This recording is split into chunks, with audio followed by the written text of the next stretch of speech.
Здравейте! Аз съм Михайла от Източни Родопи. В това видео ще готвим, ще боядисваме, ще майсторим и ще декорираме, или това е нашият живот в село Тънково и село Гняздово.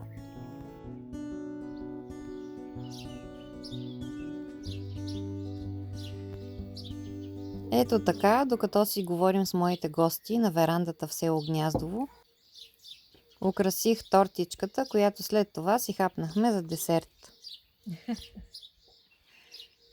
Да, ето така се реди. Торта в Гняздово. Плодова.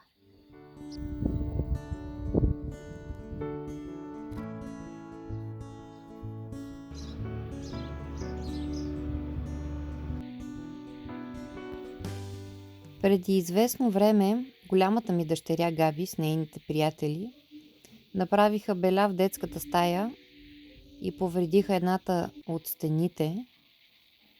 И за да не боядисвам цялата стена, реших да нарисувам една дъга. И с нея всъщност заличихме белята и стана интересен акцент върху тази стена.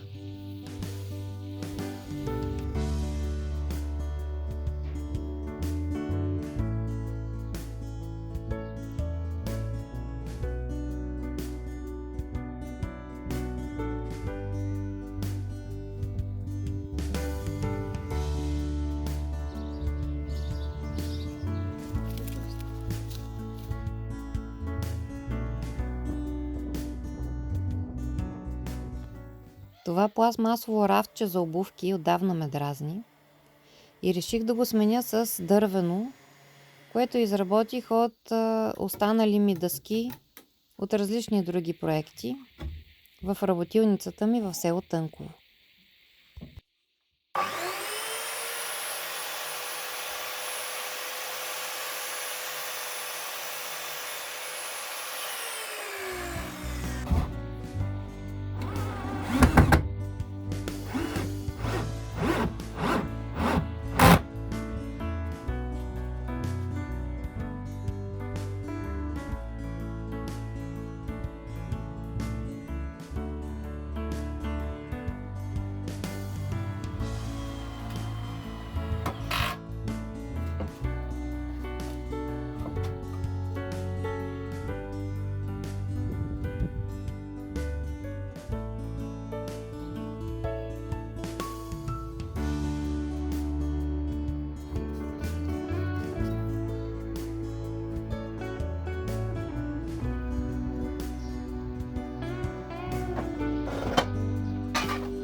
Покрай рафчето за обувки реших да декорирам целият този ъгъл, който се намира до входната врата на къщата ни в село Гняздово. От едно дървено гребло, което открих преди време в един склад за мебели втора употреба, направих табела за добре дошли.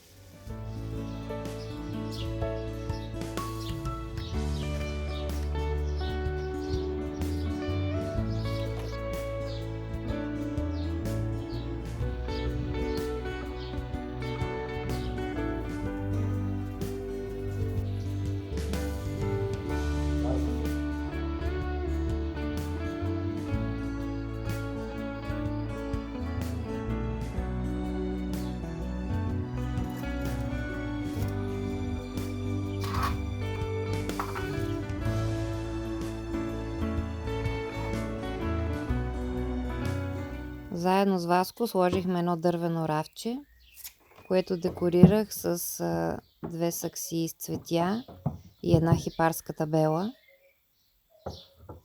И от дърво, което намерих на брега на язовира, изработих платноходка, И накрая се получи ето това.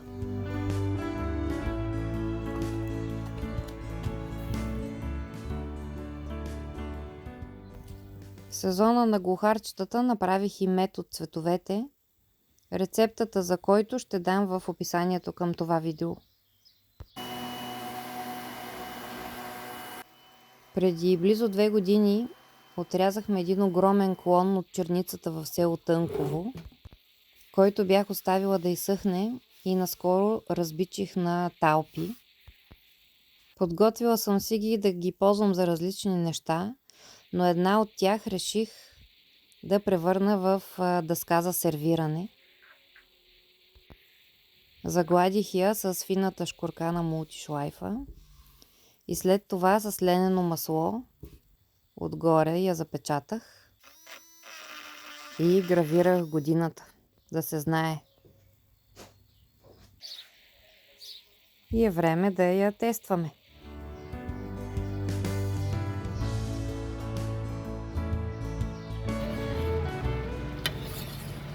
От канала на друг влогър, който следвам, научих, че оризовата вода била много полезна за цветята.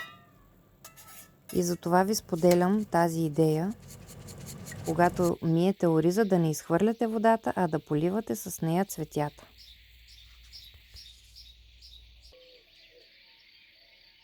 И по поръчка на една моя много любима гостенка, Бени, днес ще ви покажа моята рецепта за пилав с булгур и нахут. За нея са ви необходими 300 грама булгур за пилав, 200 грама нахут, 50 грама кашу сурово, 50 грама стафиди, нарязани на ситно джоджен и магданоз, зелен лук и чесън, 3 супени лъжици олио и микс от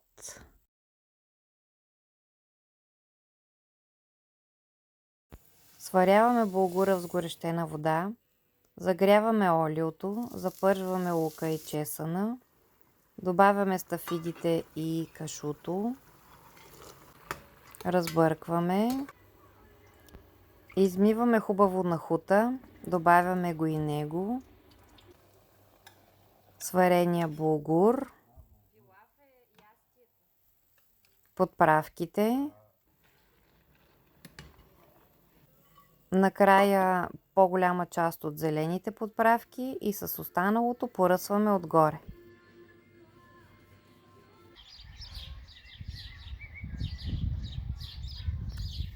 Това беше всичко от мен за днес. Надявам се видеото да ви е било полезно. Харесайте го, ако е било така. Абонирайте се за този канал. Благодаря, че ме гледахте и ще се видим следващия път.